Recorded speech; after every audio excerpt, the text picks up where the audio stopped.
Okay, so we'll look at Splinter Cell Blacklist at 21:9. I've honestly been struggling to get this working for years. This stands as one of the longest games to get fixed I've ever followed. There have been a few fixes sent my way over the years, however I simply haven't been able to get one working, and this never failed to frustrate me as I love this game. Yes, it may not have been the best in the series, but it's still totally worth playing. It's also very timely that the fix has finally worked and I can cover it here because we are, it would appear, gearing up for a new Splinter Cell game towards the end of the year. A big deal, as it's been about half a decade since the last game. Anyway, before I chat about the game any further, let's cover the 21:9 support. So yes, obviously this needs a mod to run, so download the mod file, linked in the description, and unzip it. Then navigate to Tom Clancy's Splinter Cell Blacklist, SRC, System, and simply drag and drop the two files from the download into this folder, replacing the files already there. And off you go. Super easy. This works for both the Uplay and Steam versions of the game. As ever, thanks a million to Jack Fuste on his brilliant work for creating this mod. It's so appreciated. Now, I had a serious issue with the game continually crashing every time I loaded in. I could get into the game and have it run in windowed mode, however after changing to full screen and returning to the gameplay, it would instantly crash. The good news is a PC restart sorted this, and the next time I launched it after restarting the PC, it jumped straight to 21:9 and worked perfectly. What may have been causing the issue is I was setting aspect ratio to 21:9, whereas it seems to be set with this mod to 4:3, so that could have been responsible. With the mod completed, you'll see that the gameplay correctly shows off more on the sides of the screen at all moments, and I didn't have any pop-in, lighting issues, or, well, anything. I can't see why Ubisoft didn't support us with at least gameplay support. The HUD is locked to 16:9, and so are all screen effects, so they just abruptly cut off when hitting the extra screen space, and this applies to things like blood damage, but also the tri-rotor drone or when peeking under doors. Cutscenes are both 21:9, correctly showing off more on the sides of the screen at all times, and 16:9 with black bars. It's about a 50-50 mix. Menus are all the same as at 16:9, just with black bars on the sides, and the same applies to loading screens. Where the slight issues arise are the glitchy moments in the occasional cutscene or transition screens, such as when the screen is supposed to be fading into black. In these moments, the extra 21:9 screen space can have any kind of random scene displayed. It's not exactly an issue, but it's most certainly noticeable. It has, though, zero effect on the game beyond being a visual artifact for a few moments. Performance, both thanks to the game's age and decent optimization, is very good. I could easily stay over 80 FPS throughout even the most intense scenes on a GTX 1080 Ti at 3440x1440 on ultra everything settings. There are some moments when the game suddenly stutters for a second when saving and entering a new section of a level, but I didn't find these too frequent, and they always occurred at a moment that never mattered in terms of gameplay control. Obviously, I'd rather they didn't exist though. General PC support wise, things are good. There is full controller and mouse and keyboard support, surround sound support, and decent settings across the board. I did have the game crash twice in a few hours, but yeah, for the most part, outside of trying to get the mod to work the first time, optimization is solid. There also seems to be some sort of audio issue with some cutscenes where characters are talking much louder than others, but I couldn't find anything definitive online about this. It could be down to my 5.1 surround sound system, but at least it's no huge problem at all. It's just clearly a little bug. Not that we're ever going to see a fix for it now. So gameplay is absolutely brilliant. If you played Splinter Cell before, you're going to be in your element here. Yes, there are a few aspects people weren't fully happy with, some for, let's be honest, not great reasons, like Ironside not being the voice actor. Just because they swapped the voice actor doesn't mean it's suddenly an awful game. He still sounds like a gruff, toughened man, even if he was a bit too much of a dick here. On the whole, it's an awesome experience.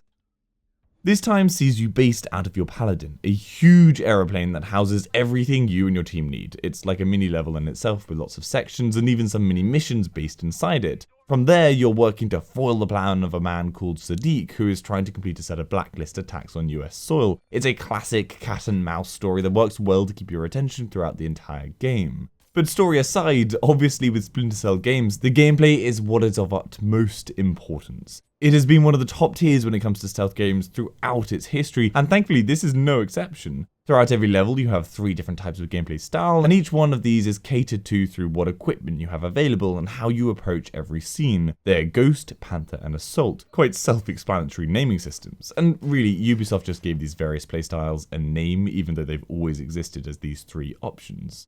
At the end of each level, you're ranked on how many kills or knockouts or people you completely avoided, and you're able to see how your playstyle unfolded. I really love this system. It gives you freedom to choose to play as you wish, but it also really helped push me, but not in an annoying way, to try and complete levels completely in Ghost style, totally avoiding all conflict and attention, a very difficult challenge in many places. It also showed clearly what days I was feeling like a fight in, as I love the Panther playstyle, and I'm sure this is the most popular, staying undetected but killing everyone you come across. Level designs are more classic Splinter Cell and Conviction, and are a beautiful set of intertwined pipes, hallways, vents, and so forth. They give you options and reward exploration. Graphically too, the world is gorgeous, and the lighting effects are top notch, with dark levels or very bright environments that need careful speed through. You do have the option to shoot out most lights in the game as well, and this is as satisfying as ever, being able to bring a lit up world into darkness and have enemies freak out as the lights explode around them.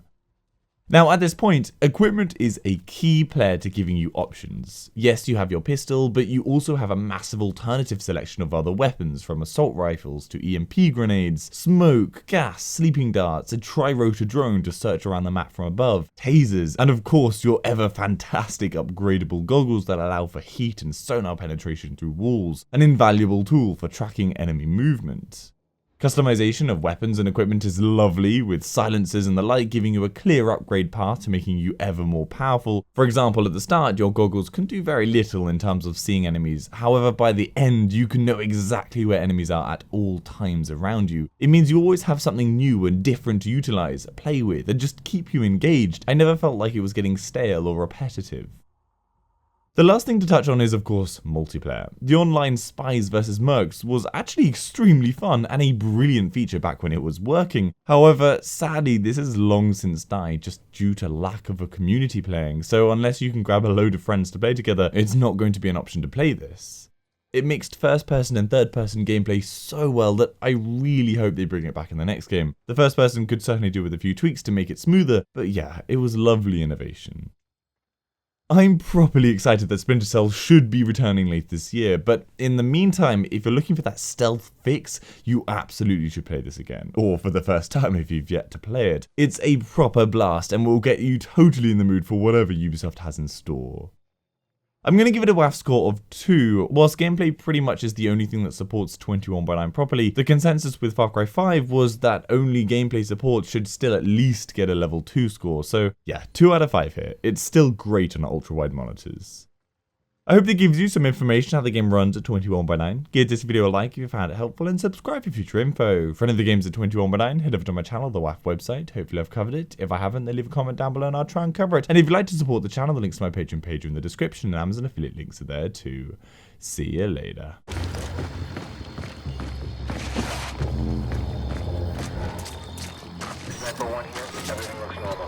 Make for Camp X-Ray. You're almost home free.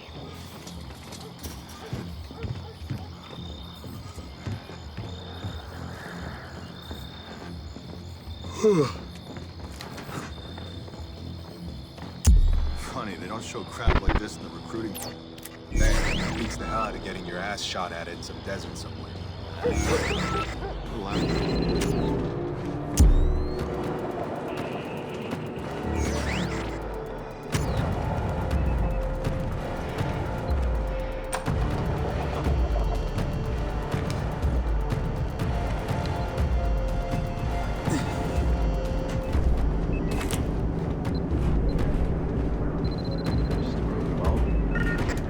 Give me some backup!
Sam, Briggs, it's Grim. We're back in the bunker is trying to access the Secretary of Defense's account. If Sadiq gets to the secure files, you have to stop him now. Whatever it takes. I got it.